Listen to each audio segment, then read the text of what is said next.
Give the sum of first n term of AP. First n term of AP का मतलब S N की बात हो रही है।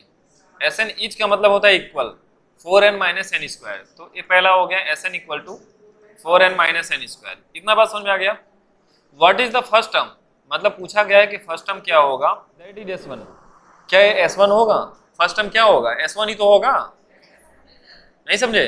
जैसे मान लो कि कोई भी सीरीज हो, अगर तुम्हें बोला जाए कि फर्स्ट टर्म का समीशन निकालिए तो S1 ही तो निकालोगे। एक टर्म का सम का मतलब फर्स्ट टर्म ही तो होगा। तो अगर हम लोग S1 निकाल लें, n इक्वल टू क्या रख दें, 1 रख दें, तो हमें क्या मिल जाएगा? S1 मिलेगा। तो देखो S1 equal to 4 into 1 minus 1 का स्क्वायर। तो 4 माइनस 1 कितना आ गया? 3 आ गया। जो फर्स्ट S1 है यही तो हमारा क्या है? फर्स्ट टर्म है, a है। ठीक है, तो a की वैल्यू आ गई। अब इसमें बोला गया what is the sum of the first two term. पूछा है कि फर्स्ट टू टर्म का डिफरेंस बताइए, नहीं सम बताइए। तो सम कैसे निकाल पाएंगे? पहला टर्म तो निकाल लिए, जब तक इसके अगला टर्म नहीं निकालोगे तब तक डिफरेंस नहीं निकल पाएगा, तब तक पता कैसे चलेगा? तो अगला टर्म निकालने के लिए हमें क्या निकालना पड़ेगा? डिफरेंस निकालना पड़ेगा कि डिफरेंस क्या होगा। ठीक है, और डिफरेंस निकालने के लिए क्या निकालना पड़ेगा? एन निकालना पड़ेगा, है ना। और एन निकालने के लिए क्या करना पड़ेगा? फार्मूला लगाना पड़ेगा। फार्मूला क्या होता है? एन इक्वल टू, आवाज नहीं, S n minus S n minus 1। ठीक है, ये फार्मूला होता है n equal to S n minus S n minus 1। अब ध्यान से समझना, एस एन की वैल्यू कितनी है? 4n माइनस एन स्क्वायर, यही है ना। 4n minus n square minus, अब देखो एस एन माइनस 1 की बात हुई है, तो n की जगह पे क्या रखना है? n minus 1। तो देखो 4 मैंने लिखा, अब यहाँ पे n है ना, तो इसकी जगह पे n माइनस 1 लिखेंगे। समझ गए? अच्छा, यहाँ पे बड़ा ब्रैकेट बना लेते हैं क्योंकि बाहर क्या है? माइनस है। माइनस, फिर ये देखो n स्क्वायर है, तो n की जगह पे क्या लिखना है? n minus 1। और इसका क्या कर देंगे? स्क्वायर। ठीक है, अब देखो इसको सॉल्व कर लेते हैं। 4n minus n square minus, इसको मल्टीप्लाई कर लेते हैं, 4n माइनस 4, इसको जब ओपन करेंगे तो a माइनस बी का होल स्क्वायर लगेगा। a square plus b square minus 2ab हो गया। ये देखो हो जाएगा 4n minus n square minus 4n minus 4, bracket को ओपन करेंगे तो minus n square minus 1 plus 2n हो जाएगा। बोलो, अब देखो आ गया 4n minus n square minus 4n plus 4 plus n square plus 1 minus 2n। ठीक है, कुछ कट गया? कट गया। एन स्क्वायर से एन स्क्वायर, 4n से 4n, 4 प्लस 1 5, 5 माइनस 2n। ए हो गया क्या हमारा? an। ठीक है, अब देखो an जो हमारा निकला है, क्या ये सही है? अगर चेक करना चाहो तो क्रॉस चेक कर सकते हो। कैसे? n की जगह पे क्या पुट करें? 1। तो n की जगह पे जब 1 पुट करेंगे तो क्या मिलेगा? a1 मिलेगा। a1 मिलेगा ना, n की जगह पे 1 पुट करना है यहाँ पे। तो a1 equal to 5 minus 2 into 1 कितना मिला? 3। तो आया नहीं है 3। ठीक है, तो मतलब an हमारा सही है। a2 अगर हमें निकालना है तो n की जगह पे क्या पुट करना पड़ेगा? 2। तो हो जाएगा a2 equal to 5 minus 2 into 2। तो आ गया 5 माइनस 4, कितना आ गया? 1 आ गया। ठीक है, तो a2 आ गया। अब कॉमन डिफरेंस निकालना है तो क्या करोगे? सेकेंड टर्म से फर्स्ट टर्म को माइनस कर लेंगे। तो सेकेंड टर्म 1 है, फर्स्ट टर्म 3 है, तो आंसर कितना आया? -2। अब देखो कॉमन डिफरेंस भी आ गया। समझ में आया कि नहीं इतनी चीज? तो ये फार्मूला याद रखना कि अगर एस एन दिया हो तो हमें ए एन निकालना हो तो इस फार्मूले का यूज करना पड़ेगा। हम लोग दिमाग लगाने वाले हैं ताकि हम लोग ए एन वाले फार्मूले से बच सकें। ठीक है, ए एन वाले फार्मूले से कैसे बचेंगे? जैसे मान लो एस एन दिया गया है तो 4n माइनस एन स्क्वायर। ठीक है, तो अगर S1 निकाल दो, जैसे मान लो कोई सीरीज है 2 है 4 है 6 है, ये एपी है कि नहीं है? क्योंकि इसमें देख रहे हैं कि डिफरेंस 2 का है ना। अगर कोई बोल दे कि S1 बताओ, S1 का मतलब फर्स्ट टर्म का सम बताओ, तो फर्स्ट टर्म यहाँ पे कितना है? 2 है। अगर कोई बोल दे S2 बताओ, यानी 2 टर्म तक का सम बताओ, तो 2 टर्म तक का मतलब 2 प्लस 4 की बात हुई है, यानी कितना आया? 6 आया। 6 आया कि नहीं? तो वही चीज हम लोग यहाँ पे करने वाले है ना। कॉमन डिफरेंस हमारा कितना आ रहा है? कॉमन डिफरेंस देखो 2 है, यहाँ पे देखो S2 निकालने पे कितना आया? 6 आया। इसका मतलब क्या हुआ? इसका मतलब क्या हुआ? S2 का मतलब कि पहला टर्म कितना था? 2 था। ठीक है, अब दूसरे टर्म पे हमने क्या लिखा? देखो दूसरे टर्म पे हमने क्या लिखा कि मतलब 6 आ गया? 4 लिखा होगा, यानी ए फर्स्ट टर्म होगा और ए क्या होगा, सेकेंड टर्म होगा। तो सेकेंड टर्म हम लोग ऐसे निकाल सकते हैं, समझ गए कि नहीं। अब ध्यान देना, हमें फार्मूला नहीं लगाना पड़ेगा। तो अब देखो n के जगह पे क्या पुट किया, 1 रखा तो क्या मिला s1, तो 4 इंटू 1 माइनस 1 का स्क्वायर, तो कितना आ गया 3 आ गया। इतना समझ गए कि नहीं। अब हमने n के जगह पे क्या रखा 2 रखा तो क्या मिला s2, s2 कितना है 4 इंटू 2 माइनस 2 का स्क्वायर, तो 8 माइनस 4 कितना आ गया 4। यानी जब एक टर्म को हमने ऐड किया तो हमें क्या मिला 3 मिला, और दूसरे टर्म को जब हमने मिला दिया उसके साथ तो क्या मिला 4 मिला। यानी जो दूसरा टर्म था वो कितना था 1 था। अरे भाई देखो पहला टर्म कितना था 3 था, a1 कितना था 3 है ना, ये देखो ये 3 तो है, ये a1 ही तो है। अगर a2 पे कितना आया, a2 पे अब क्या लिखें कि दोनों को ऐड करने पे कितना आ जाए 4 आ जाए, समझे कि नहीं। तो जो s2 आया है इसकी जगह पे क्या लिख सकते हो, a1 प्लस a2 लिख सकते हो, क्या लिख सकते हो ना। s1 s2 का मतलब क्या हुआ, दो टर्म का सम। a1 की वैल्यू कितनी आई है 3 प्लस a2 इक्वल टू कितना 4, तो a2 कितना मिल गया 4 माइनस 3 यानी कितना आ गया 1। बात समझ गए कि नहीं। तो इसको लिखने की जरूरत नहीं है, डायरेक्ट ऐसे करो s2 आया a1 plus a2 equal to 4, a1 की वैल्यू 3 आ चुकी है। अब यहाँ 3 रखोगे तो हमें a2 मिल जाएगा कितना 4 मिल जाएगा। अब a2 मिल गया और क्या मिल गया a1 मिल गया, तो अब d निकाल सकते हो। सेकंड में से फर्स्ट टर्म को माइनस कर लो, तो 1 माइनस 3 कितना आ जाएगा -2 आ जाएगा, -2 आ गया। अब देखो ये मतलब शॉर्ट तरीका हो गया निकालने का, वो फार्मूला से बच जाओगे, ठीक है। अब d की वैल्यू आ गई और a की वैल्यू आ गई, अब कुछ भी पूछे निकाल लेंगे, ये समझ गए। अब देखो ध्यान से, अब इधर मैं इस वाले एग्जाम्पल को मैं इरेज कर रहा हूँ, है ना, जो एग्जाम्पल मैंने लिया था इसको मैं हटा दे रहा हूँ, क्योंकि ए वाला टर्म तो इधर नोट करना पड़ेगा, क्योंकि दो तरीके मैंने बता दिया इसको d और a निकालने का, इससे ज़्यादा सही रहेगा, आराम से निकाल लोगे। n के जगह पे 1 रखना a1 मिल जाएगा, n के जगह पे 2 रखना तो देखो मिल गया। अब जो s2 होगा वो a1 प्लस a2 होगा, a1 की वैल्यू रखेंगे a2 की वैल्यू आ जाएगी। d निकालने के लिए हमें क्या करना पड़ेगा a2 माइनस a1 करेंगे d आ जाएगा, ठीक है। अब देखो क्या करना है, हमें निकालना है what is the second term, निकाल चुके ना a2 कितना आया था -1 निकाल चुके। फाइंड द थर्ड, थर्ड का मतलब a3 ना, यानी a प्लस 2d। अब यहाँ पे a की वैल्यू रख लो 3 और 2d की वैल्यू -2, तो आ गया 3 माइनस 4 यानी कितना आया -1, ठीक है। अब उसने बोला 10th टर्म, तो यानी a10 a प्लस 9d, ठीक है, a प्लस 9d, क्योंकि 10 माइनस 1d करोगे ना, a plus n minus 1d 9d। a की वैल्यू कितनी आ गई 3 प्लस 9 और d की वैल्यू -2, तो आ गया 3 माइनस 18 कितना आ गया -15 आ गया। अब उसके बाद हमें nth टर्म निकालना है, तो nth टर्म निकालने के लिए an का मतलब a plus n minus 1 into D, ठीक है। तो a की वैल्यू हो गई 3 प्लस n माइनस 1 और d की वैल्यू हो गई -2।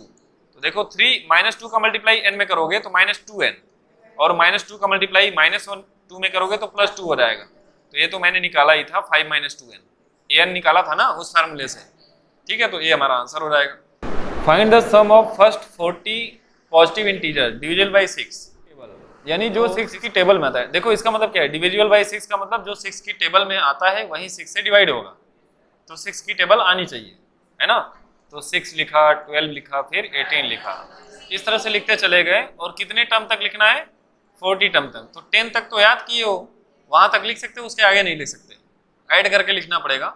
तो इन सबको क्या बोला गया है कि इन सबको ऐड करके बताइए कितना आएगा। सबसे पहले फर्स्ट टर्म कितना है 6 है, डी कितना है 12 माइनस 6 करेंगे, इसमें से इसको माइनस करेंगे तो 6 आ जाएगा, आवाज नहीं। n इक्वल टू कितना है 40, ठीक है। तो हमने एक फार्मूला पढ़ा है Sn equal to n/2 2a plus n minus 1 into d, पढ़ा है ना। अब यहाँ पे वैल्यूज को पुट करते हैं, तो n के जगह पे कितना रखना है 40, 40/2, ठीक है।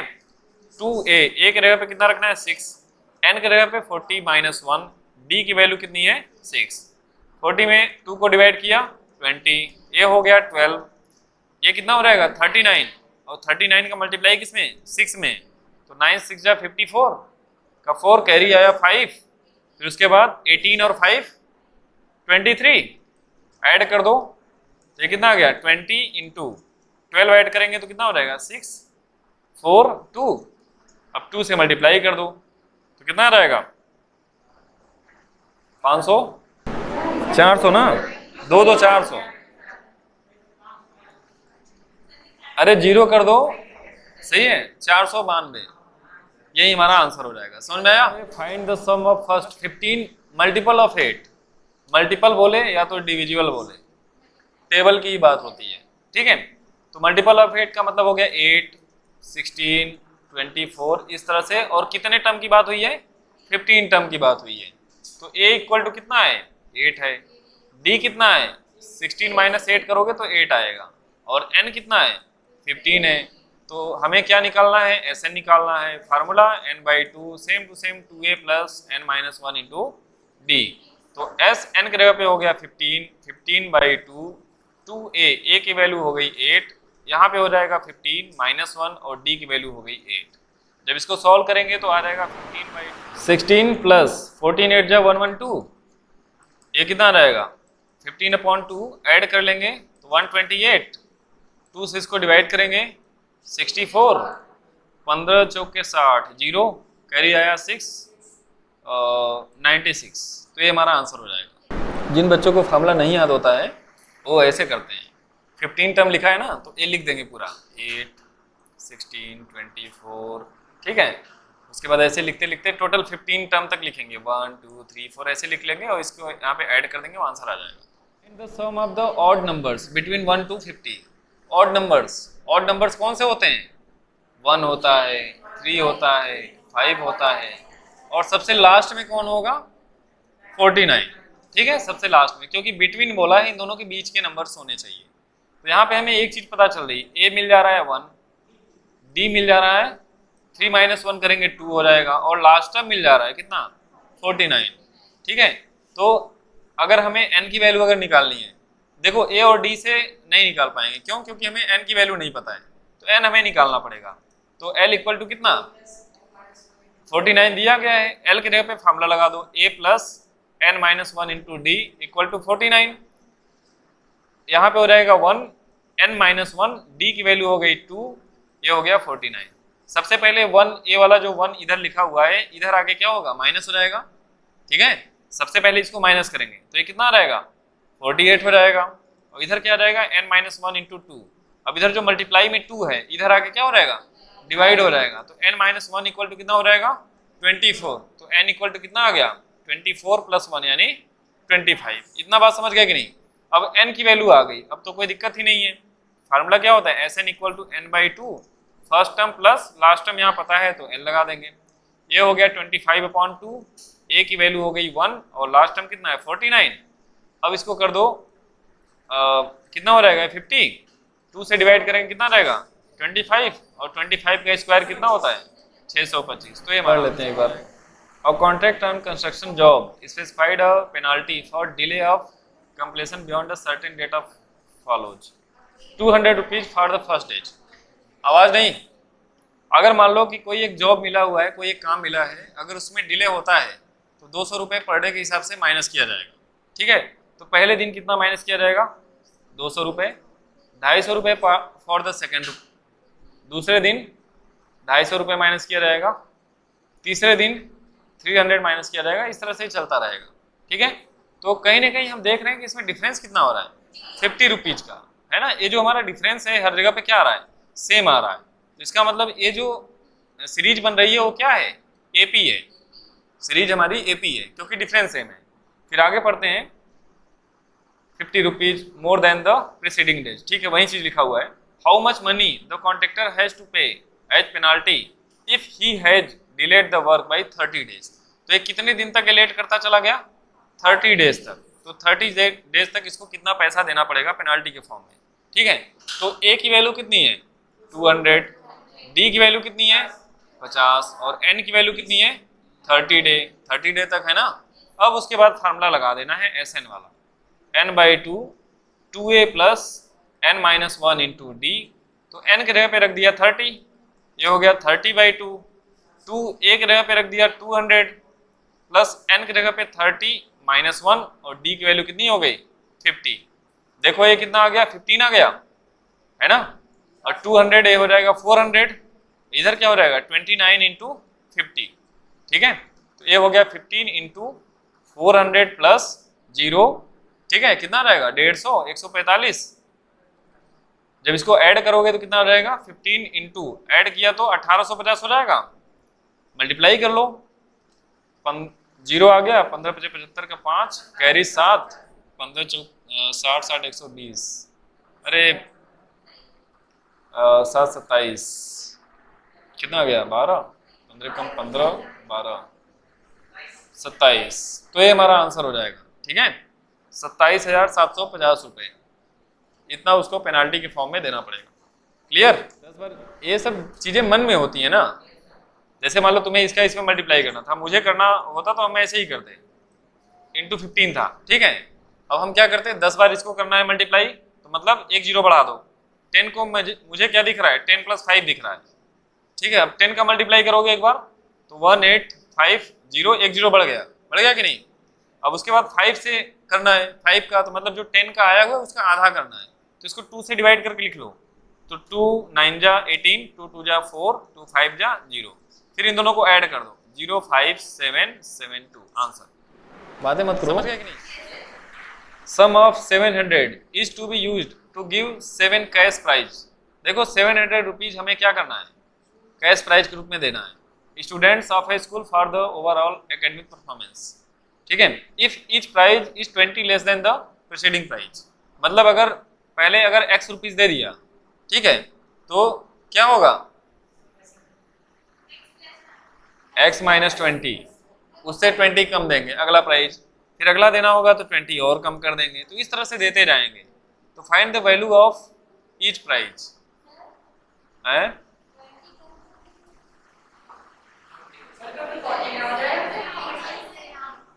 हाँ ठीक तो है, क्या कह रहे हो। हाँ तो x - 20 में जब -20 और करोगे तो x - 40 नहीं होगा। जैसे मान लो कि किसी को 60 रुपए दे दिया, उसके आगे जाओगे तो 40 बचेगा, उस 40 में से फिर माइनस करोगे 20 बचेगा, फिर उसके बाद 0 हो जाएगा, फिर उसके बाद देना चाहोगे तो कर्जे में चले जाओगे। ठीक है, तो मत देना। इधर देखो, a की वैल्यू कितनी हो गई x, b की वैल्यू कितनी हो गई 20 रुपीज, क्योंकि इसमें से इसको माइनस करोगे 20 रुपीज का ही आएगा, है ना। निकाल लेते हैं फिलहाल, क्योंकि माइनस में आएगा। d की वैल्यू कैसे निकालेंगे, सेकेंड टर्म कितना है x - 20, फर्स्ट टर्म कितना है x, तो जब माइनस किए तो देखो x कट गया तो कितना मिला -20, ठीक है। अब उसके बाद जो SN है वो कितना है 700 रुपीज, 700 हमको देना है ना टोटल, ठीक है। तो अब इसकी वैल्यू हमें निकालनी पड़ेगी, find the value of each prize. उसके लिए हमें x की वैल्यू निकालनी पड़ेगी, x की वैल्यू मिल जाएगी तो जितनी प्राइज है सबकी वैल्यूज मिल जाएंगी। तो चलो SN का फॉर्मूला लगा लेते हैं। और कितने स्टूडेंट थे 7, तो n की वैल्यू कितनी है 7 है, ठीक है। 7 स्टूडेंट थे तो n की वैल्यू हो गई 7। तो SN इक्वल टू कितना n/2 2a plus n - 1 into d। SN की वैल्यू हो गई 700, n हमें निकालना है, नहीं 7 है, 7/2 हो जाएगा। 2a की वैल्यू हो गई x प्लस 7 - 1 और d की वैल्यू हो गई -20। इतना बात समझ गए। 2 का देखो इधर मल्टीप्लाई हो जाएगा तो 400 हो जाएगा, और 7 का इधर डिवाइड आ जाएगा, हो जाएगा कि नहीं। तो यहाँ पे मिल गया आपको 2x प्लस 6 इंटू -20 मिल गया। तो देखो इसको जब डिवाइड करोगे तो आ जाएगा 200, इधर हो जाएगा 2x - 120, जब मल्टीप्लाई करेंगे तो -120 इस तरफ आएगा तो प्लस हो जाएगा, तो 320 हो जाएगा। 2 का इधर डिवाइड हो जाएगा तो 160 हो जाएगा। तो x कितना आ गया 160 रुपीज, यानी पहला प्राइस जो होगा 160 रुपीज का होगा, दूसरा 140 रुपीज होगा, तीसरा 120 रुपीज होगा, चौथा 100 रुपीज होगा, फिर 80 रुपये होगा, फिर 60 रुपीज होगा, फिर 1 2 3 4 5 6, फिर 40 रुपीज होगा। तो ये टोटल 7 प्राइज ये दिया जाएगा स्टूडेंट्स को। अरे समझ गए कि नहीं। तो ये हमारा आंसर हो जाएगा। इन सबको ऐड करके अगर चेक करना चाहें तो 700 आ रहा होगा। देखो इन दोनों को ऐड करोगे तो 300 आएगा, है ना। इन दोनों को ऐड करेंगे इन दोनों को तो 200 आएगा, तो 500 हो गया। इन दोनों को इसको ऐड करोगे तो 600, इन दोनों को ऐड करोगे तो 100, टोटल कितना हो गया 700। तो मतलब बिल्कुल हमारा आंसर सही है। यहाँ पे दिक्कत कहाँ पे था, डी -20। ठीक है, इसको सही से निकालना। चलो देखते हैं। In a school students thought of planting tree in and around the school to reduce pollution. ये तो अच्छी सोच है बच्चों की। ठीक है, यहाँ तो बच्चे जो है क्या करते हैं, प्लांट को बर्बाद करना जानते हैं प्लांट लगाने कहाँ सोचते हैं। चलो आगे देखते हैं। It was decided that number of trees, तो इसीलिए डिसाइड किया गया कि नंबर ऑफ ट्रीज कितने लगाए जाए ना। That each section of each class will plant, मतलब किस सेक्शन का बच्चा, किस क्लास का बच्चा कितने प्लांट लगाएगा, ये डिसाइड किया गया। Will be the same as the class in which they are studying. Section of class 1 will plant 1 plant, जो क्लास 1 का बच्चा होगा 1 प्लांट लगाएगा, क्लास 2 का बच्चा 2 प्लांट्स लगाएगा, इस तरह से क्लास 12 तक लगाएंगे। यानी there are 3 section of each class. Each class के टोटल कितने सेक्शन है, 3 सेक्शन। देखो क्लास, अब ध्यान से समझना, जो क्लास 1 है, फिर क्या है, क्लास 2 है, फिर क्लास 3 है, और यहाँ तक कितने क्लास हैं, क्लास 12 तक है। अब हर क्लास में कितने सेक्शन है, 3 सेक्शन है। मान लेते हैं सेक्शन ए है, सेक्शन बी है, सेक्शन सी है। तो जो सेक्शन ए वाले होंगे 1 प्लांट लगाएंगे, बी वाले 1 प्लांट लगाएंगे और सी वाले 1 लगाएंगे। तो टोटल कितने प्लांट हो गए, मतलब ये पता चल गया कि जो क्लास 1 है वो 3 प्लांट्स लगाने वाला है। ठीक है, क्लास 2 वाले 2 प्लांट्स, 2 प्लांट्स, 2 प्लांट्स, टोटल कितने प्लांट, 6 लगाएगा। इसी तरह से 3 वाले 3 3 3, टोटल कितना लगाएगा, 9। तो इस तरह से हमारा सीरीज मिलता रहेगा। और ये कितने लगाएंगे, 12 12 12, टोटल कितने, 36। इतना बात समझ गए कि नहीं। अब यहां से देखो हमारा सीरीज मिल गया। सीरीज क्या मिला, RIES ना, 3 मिला, 6 मिला, 9 मिला, फिर कितना, तो 36। ये हमारे हो गए। तो हाउ मेनी प्लांट्स, ठीक है। तो देखो फर्स्ट टर्म कितना आया, ये बात समझ गए कि नहीं, इसको पूरा नोट कर लोगे। फिर उसके बाद ए की वैल्यू हमें पता चल जाएगी, डी की वैल्यू पता चल जाएगी, एन की वैल्यू। एन की वैल्यू कितनी है, 12 है। ठीक है, फर्स्ट टर्म पता है ना, और लास्ट टर्म पता है। ठीक है, तो देखो डायरेक्ट निकाल देते हैं। Sn equal to n/2 a plus l. N की वैल्यू कितनी है, 12 क्लास है ना, तो 12 है। 12/2, फर्स्ट टर्म कितना है, 3, और लास्ट टर्म कितना है, 36। तो ए देखो इससे कट हो गया तो 6, ये कितना आ गया, 39। तो 39 इंटू 6, तो 40 से कर दो, 46 जा कितना, 240। 240 में से 6 माइनस कर दो। ठीक है, तो कितना आ गया, 2, 240 में से 6 गया, 234। ये हमारा आंसर हो जाएगा। समझ गए कि नहीं। इस क्वेश्चन से ये पता चल रहा है कि बड़ा क्वेश्चन देख करके भागने की जरूरत नहीं है। एक बार उसको पढ़ के समझने की कोशिश करो, या नहीं कि उसको छोड़ दिया। एग्जाम में जिस बच्चे के पास टाइम कम रहेगा वो 100% इतना बड़ा क्वेश्चन देख के उसको छोड़ देगा, इसको बाद में देखेंगे, है कि नहीं।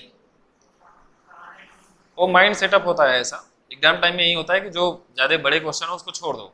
तो उसमें दिमाग में ये भी आ जाता है कि क्वेश्चन अगर बड़ा, बहुत ज़्यादा लिखा हुआ है तो बड़ा ही होगा, है ना, बड़ा ही होगा, इसीलिए उसको छोड़ दो, जबकि होता वो छोटा सा ही है।